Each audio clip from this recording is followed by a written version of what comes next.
হচ্ছে সর্বশ্রেষ্ঠ আর সর্বশেষ লীলা। এরপরে গোবিন্দ আর কোনো লীলা করেননি। আমার কথা বিশ্বাস করবেন না, বাড়িতে প্রত্যেকজনের বই পুস্তক আছে, তার থেকে বড় হচ্ছে সবার হাতে হাতে এখন মোবাইল আছে। মোবাইলে গুগলে গিয়ে সার্চ করবেন যে গোবিন্দ রাসলীলার পরে আর কোনো লীলা করেছিলেন কিনা। রাসলীলার পরে গোবিন্দ আর লীলা করেননি, কারণ তিনি মদনের পঞ্চবাণের মধ্যে যে পুষ্পবাণ, যখন রাধারানী সেজেছিলেন, কাম দেবতার মনের বাসনা হলো রাধারানীকে একদিনের জন্য রমণী রূপে গ্রহণ করা। তখন রাধারানী বললেন এখন তো কোনো মতেই সম্ভব নয়, কারণ আমরা সবাই গোবিন্দ সেবায় লাগবো। তা সেই সময় মদন বলল তুমি না ধরতে গেলে কি হবে, আমি গোবিন্দের মধ্যে ঢুকে তোমায় স্পর্শ করব। তা গোবিন্দ তখন থরথর করে কাঁপতে লাগলেন।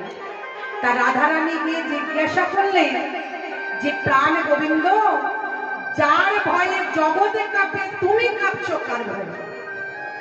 তুমি তো ঈশ্বর পরম কৃষ্ণ, সচ্চিৎ আনন্দময় বিগ্রহ, অনাদিরাদি গোবিন্দ সর্বকারণের কারণ, তাহলে তুমি তার ভয়ে কাঁপছো? তখন গোবিন্দ বলল রাধারানী, মদন তোমাকে স্পর্শ করতে পারবে না, কারণ তুমি হলো তপ্ত কাঞ্চন গৌরাঙ্গিনী, মানে উত্তপ্ত সোনা।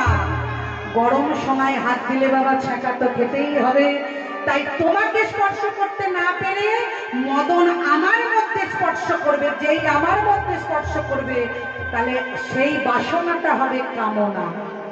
কিন্তু রাসে তো কোনো কামনা নাই, রাসে তো কোনো বাসনা নাই, রাসে তো কোনো অভিলাষ নাই, কারণ রাস হচ্ছে সর্বশেষ।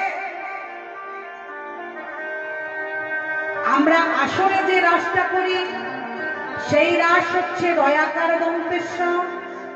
মহাজনেরা তিন ধরনের রাসের প্রায়োরিটি দিলেন, রয়াকার তালিবর্ষ রাস, রয়াকার মূর্ধন্যস্ব রাস, রয়াকার দন্তেশ্বর রাস।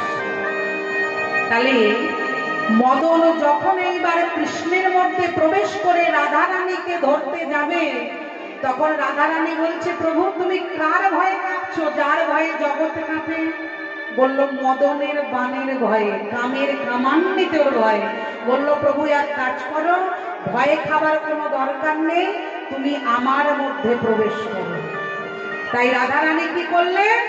অন্তরে কৃষ্ণকে নিলেন, বহিরঙ্গে গৌরকান্তি রাধার ধরে তিনি গলিতে চৈতন্য গোসাই হয়ে দাঁড়ালেন।